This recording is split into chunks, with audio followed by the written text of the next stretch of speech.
Hello friends, welcome to খেল দুনিয়া। কিছুদিন আগেই মোহনবাগানের কোচ পরিবর্তন হয়েছে। জোয়ান ফার্নান্ডোকে সরিয়ে মোহনবাগান ম্যানেজমেন্ট কোচ করে এনেছেন হাবাসকে। তো হাবাস আসার সাথে সাথেই কিন্তু আরেকটা নামও ভেসে উঠেছিল, সেটা হচ্ছে মোহনবাগান আগামী মৌসুমে এমন একজন কোচকে নিয়ে আসবে যিনি কিনা ভারতে এর আগে তো কোচিং করানোনি এবং তার নাম কিন্তু সবাই জানে, অর্থাৎ হাই প্রোফাইল একজন কোচকে। তো তখনই বোঝা গেছিল যে হাবাসকে এই 6 মাসের জন্যই দায়িত্ব দেওয়া হয়েছে। তিনি যদি কোনোভাবেই দলটাকে উতরে দিতে পারেন বা যেই অবস্থায় মোহনবাগান পড়েছিল তো সেখান থেকে যাতে বার করে আনতে পারেন। তো এই মুহূর্তে একজন হাই প্রোফাইল কোচের নাম মোহনবাগানের সাথে লিঙ্ক আপ শোনা যাচ্ছে, তিনি হচ্ছেন আন্দ্রে ভিলাস-বোয়াস। তো এই লোকটির নাম তোমরা সকলেই মোটামুটি জানো, যারা জানো না তাদের জন্য জানিয়ে দিই। এই কোচটি হচ্ছেন পর্তুগালের একজন মানুষ, তিনি কিন্তু এই মুহূর্তে এফসি পোর্টোর ম্যানেজমেন্টের সাথে যুক্ত রয়েছেন। তো এই কোচটির কিন্তু কোচিংয়ের অভিজ্ঞতা কিন্তু দীর্ঘ।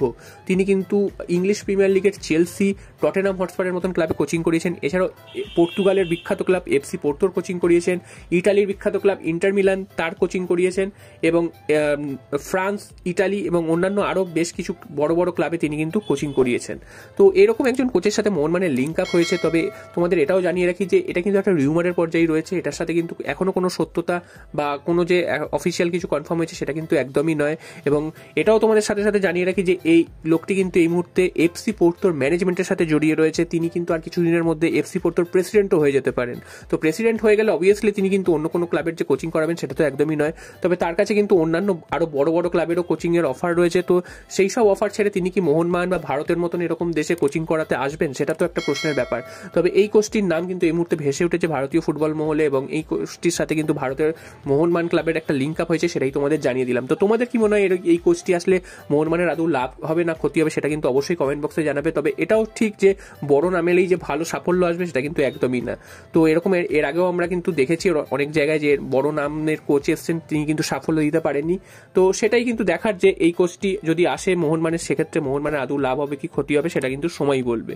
এরপর চলে আসি আরও একটা গুরুত্বপূর্ণ খবরে, সেটা হচ্ছে কিছুদিন আগেই জানো আন্ডার-17 ইউথ ডার্বি হয়েছে। তো সেখানে মোহনবাগানকে কিন্তু 4-0 গোলের ব্যবধানে একটা বিশাল লজ্জার ব্যবধানে হারিয়ে দিয়েছিল ইস্টবেঙ্গল। তো তারপরেই মোহনবাগান অভিযোগ করেছিল যে ইস্টবেঙ্গলের 6 জন প্লেয়ার কিন্তু বয়স বাড়িয়ে খেলেছে।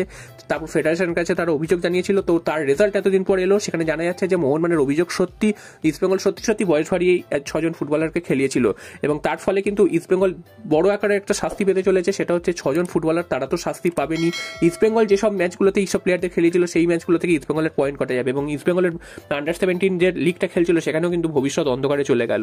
তো এই ধরনের খারাপ বিজ্ঞাপন কিন্তু ভারতীয় ফুটবলে একদমই ভালো না, কারণ এইরকম যদি চলতে থাকে তাহলে ভারতীয় ফুটবলই আখেরে পিছিয়ে পড়বে। যে কোনো ক্লাব করুক বা যে কোনো প্লেয়ারই করুক না কেন, সেটা কিন্তু আখেরে ভারতীয় ফুটবলেরই ক্ষতি। তো তোমরা অবশ্যই জানিও যে এই ধরনের ঘটনার বিরুদ্ধে প্রতিবাদ কিভাবে করা উচিত, এই ধরনের ঘটনাগুলোকে আটকানো কিভাবে উচিত বা কি ধরনের শাস্তি দেওয়া উচিত, সেগুলো তোমরা কিন্তু অবশ্যই কমেন্ট বক্সে জানাবে। তবে মোহনবাগান কিন্তু প্রমাণ করে দিল যে ইস্টবেঙ্গল বয়স বাড়িয়ে খেলেছে। এতদিন হাসাহাসি হচ্ছিল যে মোহনবাগান হয়তো হেরে গেছে বলে অজুহাত দিচ্ছে, তবে সেটা কিন্তু না। ফেডারেশন কিন্তু কনফার্ম করেছে যে ইস্টবেঙ্গল বয়স বাড়িয়ে প্লেয়ার নামিয়েছিল, এবং যার ফলে কিন্তু ইস্টবেঙ্গলের কিন্তু পয়েন্ট কাটা যাবে এইসব ম্যাচ থেকে। মোহামেডানের মতন ম্যাচে তারা খেলিয়েছিল, মোহনবাগানের ম্যাচে খেলিয়েছিল। তো এইসব ম্যাচগুলোতে ইস্টবেঙ্গল জিতলেও সেই পয়েন্ট কিন্তু কাটা